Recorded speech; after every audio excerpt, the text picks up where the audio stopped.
ओम गणेशाय नमः। जय माँ सरस्वती। जय श्री राम। जय हनुमान। जय माँ पार्वती। ओम नमः शिवाय। दोस्तों, शिव महापुराण की उत्तम कथा सुनने मात्र से ही घोर पापी मनुष्य भी संसार के सभी बंधनों से मुक्त होकर मोक्ष को प्राप्त हो जाते हैं। इसकी महिमा का गुणगान करने वाली ऐसी ही कथा मैं आपको सुनाती हूँ। श्री सूत जी बोले, समुद्र के निकटवर्ती प्रदेश में एक वाशकल नाम का गांव है, जहाँ वैदिक धर्म से विमुख महापापी मनुष्य रहते हैं। वो बहुत ही दुष्ट हैं एवं उनका मन दूषित विषय भोगों में ही लगा रहता है। वे देवता एवं भाग्य पर विश्वास नहीं करते। वो अत्यंत कुटिल प्रवृत्ति वाले हैं। वहाँ की स्त्रियां भी बहुत बुरे स्वभाव की हैं। इसी गांव में बिंदुंग नाम का एक ब्राह्मण रहता था। वह अधर्मी, दुरात्मा एवं महापापी था। उसकी स्त्री बहुत सुंदर थी। उसका नाम था चंचुला। वह सदा उत्तम धर्म का पालन करती थी, परंतु बिंदुंग वैश्यगामी था। बहुत दिनों तक वो अपने धर्म का पालन करती रही, परंतु आगे चलकर वह भी अपने दुराचारी पति के आचरण से प्रभावित होकर दुराचारणी और अपने धर्म से विमुख हो गई। इस तरह दुराचार में डूबे हुए उन पति पत्नी का बहुत सारा समय व्यर्थ बीत गया। वैश्यगामी और दुष्ट बुद्धि वाला वह दुष्ट ब्राह्मण बिंदु समयानुसार मृत्यु को प्राप्त होकर नरक चला गया। बहुत दिनों तक नरक के दुखों को भोग कर वह मूढ़ पापी विंध्य पर्वत पर भयंकर पिशाच बन गया। इधर उस बिंदु के मर जाने पर वह चंचला नामक स्त्री बहुत समय तक अपने पुत्रों के साथ घर में ही रहती थी। पति की मृत्यु के बाद भी वह अपने धर्म से गिरकर पर पुरुषों का संग करने लगी थी। इसके दूसरी तरफ जो स्त्रियां धर्म का पालन करती है, वो विपत्ति आने पर भी अपना धर्म नहीं छोड़ती। यही तो असली तप है। तप कठिन होता है, लेकिन इसका फल भी बहुत मीठा होता है। व्यक्ति इसी सत्य को नहीं जान पाता है, इसलिए वह विषयों के भोगों में ही लगा रहता है और उसकी तृष्णा कभी शांत नहीं होती। एक दिन देव योग से किसी पुण्य पर्व के आने पर वह अपने भाई बंधुओं के साथ गोकर्ण क्षेत्र में गई।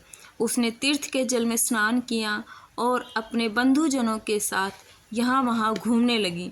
घूमते घूमते वह एक देव मंदिर में गई। वहाँ उसने एक ब्राह्मण के मुख से भगवान शिव की परम पवित्र एवं मंगलकारी कथा सुनी। कथावाचक ब्राह्मण कह रहे थे, जो स्त्रियां अपने धर्म के विमुख होकर पर पुरुषों का संग करती हैं, यमराज के दूत उन्हें भयंकर दंड देते हैं। ये सारे दंड इतनी वेदना वाले होते हैं कि जीव पुकार पुकार कर कहता है अब वो ऐसा नहीं करेगा, लेकिन यमदूत उसे नहीं छोड़ते। कर्मों का फल तो सभी को भोगना पड़ता है। देव, ऋषि, मनुष्य भी इससे नहीं बच पाए। ब्राह्मण के मुख से यह वैराग्य बढ़ाने वाली कथा सुनकर चंचला भय से व्याकुल हो गए। कथा समाप्त होने पर जब सब लोग चले गए, तब वह उस ब्राह्मण देवता से बोली, हे ब्राह्मण, धर्म को न जानने के कारण मुझसे बहुत बड़ा दुराचार हुआ है। स्वामी, मेरे ऊपर कृपा करके मेरा उद्धार कीजिए। आपके प्रवचन को सुनकर मुझे इस संसार से वैराग्य हो गया है। मैं बुरे विषयों में फंसकर अपने धर्म से विमुख हो गई थी। कौन मुझ जैसी कुमार्ग में मन लगाने वाली पापनी का साथ देगा? जब यमदूत मेरे गले में फंदा डालकर मुझे बांध कर ले जाएंगे और नरक में मेरे शरीर के टुकड़े करेंगे, तब मैं कैसे उन महायातनाओं को सहन कर पाऊंगी? हे ब्राह्मण, आप मेरे गुरु हैं, आप ही मेरे माता पिता हैं। मैं आपकी शरण में आई हूँ। मुझ अबला का अब आप ही उद्धार कीजिए। सूत जी कहते हैं, इस प्रकार विलाप करते हुई चंचुला ब्राह्मण देवता के चरणों में गिर पड़ी। तब ब्राह्मण ने उसे कृपा पूर्वक उठाया।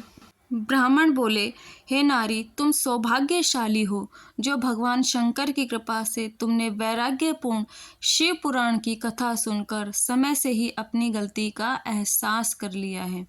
तुम डरो मत और भगवान शिव की शरण में जाओ उनकी कृपा से तुम्हारे सभी पाप नष्ट हो जाएंगे।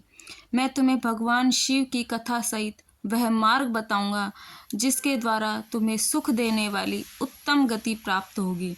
शिव कथा सुनने से तुम्हारी बुद्धि शुद्ध हो गई है और तुम्हें पश्चाताप हुआ है तथा मन में वैराग्य उत्पन्न हुआ है। पश्चाताप ही पाप करने वाले पापियों के लिए सबसे बड़ा प्रायश्चित है। पश्चाताप ही पापों का शोधक है और इससे ही पापों की शुद्धि होती है। हे ब्राह्मण पत्नी, तुम अन्य विषयों से अपने मन को हटाकर भगवान शंकर की इस परम पावन कथा को सुनो। इससे तुम्हारे चित्त की शुद्धि होगी और तुम्हें मोक्ष की प्राप्ति होगी। जो मनुष्य निर्मल हृदय से भगवान शिव के चरणों का चिंतन करता है, उसकी एक जन्म में ही मुक्ति हो जाती है।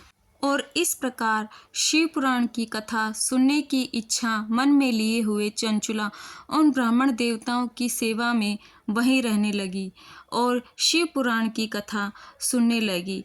इस प्रकार कथा सुनकर उसका चित्त शुद्ध हो गया। वह अपने हृदय में शिव के सगुण रूप का चिंतन करने लगी और इसके पश्चात अपना समय पूर्ण होने पर चंचुला ने बिना किसी कष्ट के ही अपना शरीर त्याग दिया। उसे लेने के लिए एक दिव्य विमान वहां पहुंचा।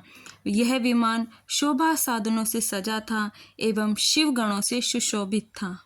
चंचुला विमान से शिवपुरी पहुंची। उसके सारे पाप अब धुल चुके थे। वह दिव्यांगना हो गई थी।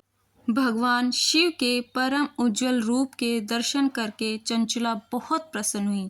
भगवान शंकर व भगवती गौरी उमा ने करुणा के साथ सौम्य दृष्टि से चंचुला को देखा और अपने पास बुलाया। गौरी उमा ने उसे प्रेम पूर्वक अपनी सखी भी बना लिया। चंचुला सुखपूर्वक भगवान शिव के धाम में उमा देवी की सखी के रूप में निवास करने लगी।